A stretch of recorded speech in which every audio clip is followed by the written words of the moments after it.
Assalamualaikum warahmatullahi wabarakatuh. Halo teman-teman semuanya, ketemu lagi dengan saya. Baik teman-teman, ketika sebelumnya kita sudah belajar tentang peradaban di Eropa. Nah, pada kesempatan ini kita akan belajar tentang peradaban dunia di kawasan Asia Afrika. Nah, yang pertama langsung saja kita masuk ke peradaban lembah Sungai Indus. Nah, ini dia. Nah, bisa teman-teman lihat sendiri, ini adalah gambar Sungai Indus, yang mana sungai ini merupakan salah satu pelopor adanya peradaban yang muncul di sana. Nah, kalau teman-teman belum tahu, Sungai Indus ini terletak di kawasan India ya, di Asia Selatan tepatnya. Nah, di mana peradaban lembah Sungai Indus ini nantinya akan menghasilkan dua peradaban besar, yaitu peradaban Mohenjo-daro dan juga peradaban Harappa. Kayak gitu. Lanjut. Nah, langsung ke bangsa penghuni peradaban di India. Nah, kalau di India itu pertama kali peradaban muncul di kawasan lembah Sungai Indus. Nah, inilah orang-orang yang mempelopori adanya peradaban di sana kayak gitu. Bermula dari bangsa yang pertama itu bernama bangsa Dravida. Bangsa Dravida itu merupakan bangsa asli di India, teman-teman. Jadi memang penduduk asli di sana, dan juga ya memang yang mempelopori peradaban pertama kali, yaitu bangsa Dravida kayak gitu. Nah, kemudian untuk ciri-cirinya itu adalah berambut keriting, berbibir tebal, dan bermata agak sipit. Nah, jadi memang asli bangsa India, yang mana bangsa inilah yang nantinya akan mempelopori berbagai macam penemuan dan juga peradaban yang ada di Mohenjo-daro dan Harappa kayak gitu. Nah, kemudian ketika bangsa Dravida itu sudah mulai melakukan peradaban mereka, melaksanakan kehidupan mereka, bagaimana mereka bisa menghasilkan berbagai macam peralatan dan juga peradaban. Nah, kemudian datanglah yang namanya bangsa Arya. Nah, bangsa Arya ini merupakan bangsa pendatang dari Asia Tengah, yang mana ciri-cirinya adalah bertubuh tinggi, berhidung mancung, kulit putih, dan juga berambut pirang. Nah, kalau dilihat itu seperti orang-orang Asia Timur ya, teman-teman. Nah, datanglah bangsa Arya ke peradaban itu. Nah, bangsa Arya ini nantinya yang akan berbaur dengan bangsa Dravida. Nah, sehingga menghasilkan orang-orang India seperti sekarang. Jadi kalau teman-teman melihat orang-orang India yang sekarang itu mungkin sudah banyak percampuran dengan bangsa Arya gitu. Tapi aslinya itu dulu mereka adalah bangsa Dravida. Nah, itu dua bangsa yang menjadi pelopor adanya peradaban di lembah Sungai Indus. Lanjut ya. Nah, langsung kita masuk ke peradaban di lembah Sungai Indus dalam berbagai bidang. Yang pertama itu ada di bidang politik. Bidang politik karena memang erat kaitannya dengan pemerintahan. Dulu di lembah Sungai Indus itu terdapat dua kerajaan besar, yang mana kerajaan ini yang menguasai peradaban di sana. Yang pertama itu adalah kerajaan Magadha. Nah, kerajaan Magadha ini sudah ada sejak 650 tahun sebelum Masehi dan diperintah oleh Sisunaga. Sisunaga itu merupakan rajanya ya, raja dari kerajaan Magadha ini. Nah, ibu kotanya itu terletak di Rajgir, di kawasan Asia Selatan.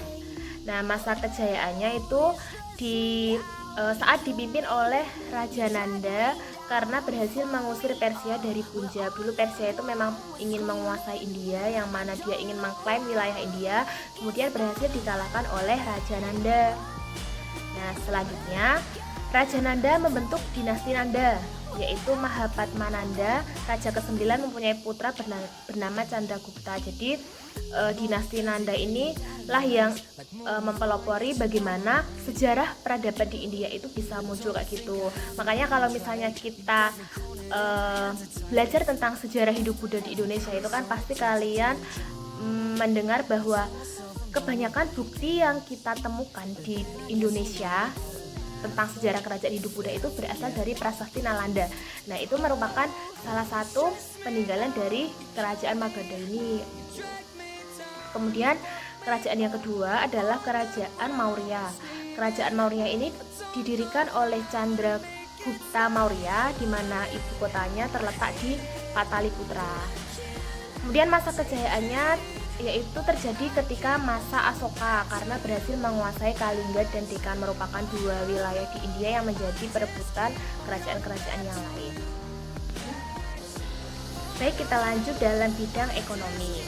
Nah, dalam bidang ekonomi ini bangsa Dravida mempunyai mata pencaharian bertani gandum dan kapas dan berdagang. Jadi memang wajar karena kehidupan mereka itu dimulai di sekitar sungai. Nah, otomatis mata pencaharian yang mereka lakukan pun ya yang berhubungan dengan perairan kayak gitu ya, seperti bertani, kemudian juga berdagang kayak gitu. Nah, lalu bangsa Dravida itu juga sudah mengenal yang namanya pembuatan saluran irigasi. Yang mana saluran irigasi ini ditujukan untuk mengairi sawah-sawah mereka kayak gitu. Nah, itu adalah bagaimana gambaran dalam bidang ekonomi kehidupan bangsa Dravida di peradaban Mohenjo-daro dan Harappa. Nah, lalu selanjutnya bidang kebudayaan. Nah, ini adalah gambaran bagaimana masyarakat peradaban Mohenjo-daro dan Harappa itu melakukan penyusunan tata letak kota mereka ya teman-teman.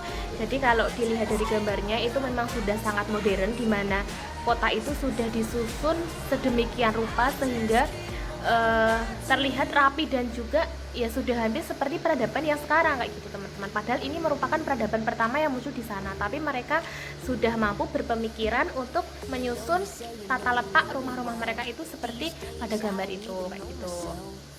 Nah, ini merupakan tata kota dan sanitasi Mohenjo-daro dan Harappa. Yang pertama, pembangunan kota itu memperhatikan arah mata angin, yaitu angin muson barat dan angin muson timur. Selain itu, pasar juga telah dibangun pada masa ini. Jadi karena perdagangan merupakan salah satu sumber kegiatan ekonomi mereka, nah otomatis mereka juga punya tempat di mana mereka bisa melakukan transaksi jual beli, yang mana pada masa itu disebut dengan pasar gitu. Lalu kuil istana juga sudah dibangun karena kepercayaan mereka yaitu menyembah banyak dewa atau politeisme.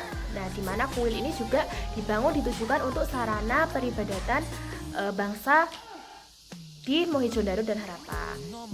Nah, kemudian juga letak rumah itu berada di kanan dan kiri jalan teman-teman. Jadi tidak berkelompok, tidak mengerumpul seperti seperti ketika peradaban di Indonesia yang mana manusia purba dulu itu mereka hidup secara berkelompok.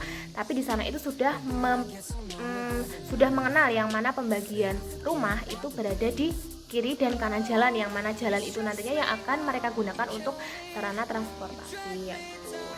Itu merupakan tata letak kota di Mohenjo-daro dan Harappa. Nah, ini juga dua gambar ini merupakan gambaran peradaban yang mereka hasilkan juga pada masa itu, masih di tata letak rumah mereka, di mana masyarakat sudah mulai memiliki sumur di dalam rumah dengan sistem drainase dan juga memiliki pipa saluran air.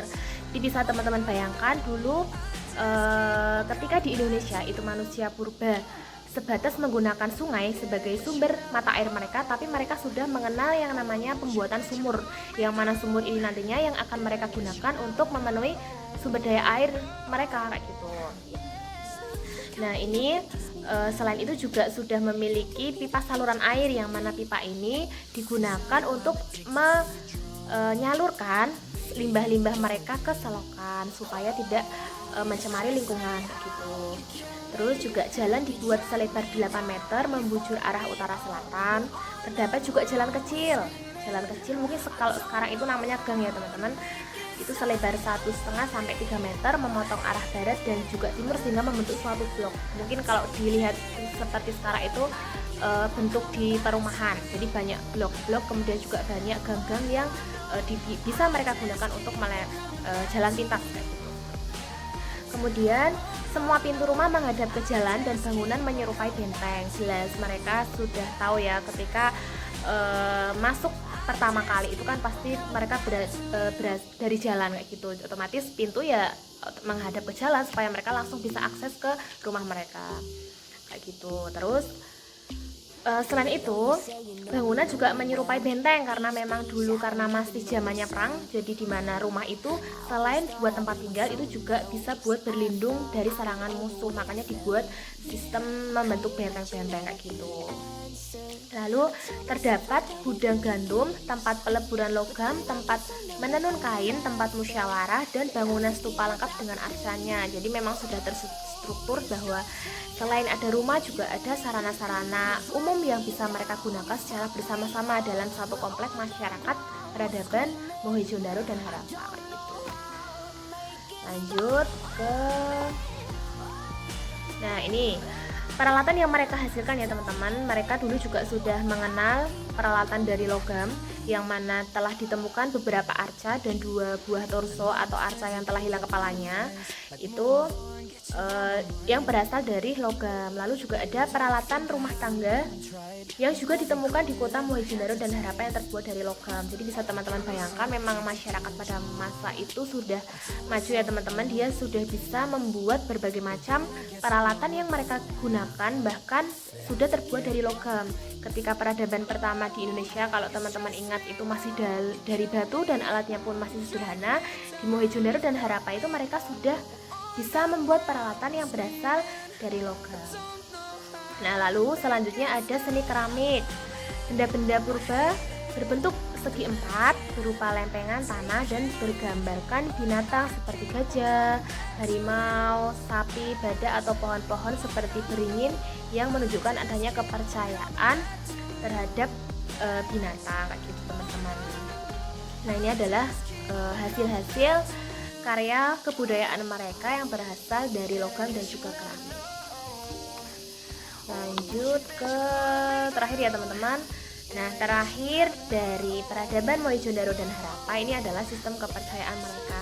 Jadi memang rata-rata peradaban di dunia itu masyarakat peradaban dunia itu awalnya mempercayai banyak dewa atau yang disebut dengan politeisme. Jadi masih sama seperti sebelumnya ya, ketika di Yunani dan Romawi pun mereka percaya terhadap adanya banyak dewa. Di masyarakat Mohenjo-daro dan Harappa ini juga sama, mereka masih percaya dengan adanya banyak dewa yang mereka sembah sebagai Tuhan mereka atau yang dikenal sebagai politeisme. Nah, itu tadi merupakan gambaran umum bagaimana kehidupan dan hasil kebudayaan peradaban di lembah Sungai Indus, yaitu 2 kebudayaan besar Mohenjo-daro dan Harappa. Semoga bisa teman-teman pahami. Sekian dari saya, wassalamualaikum warahmatullahi wabarakatuh.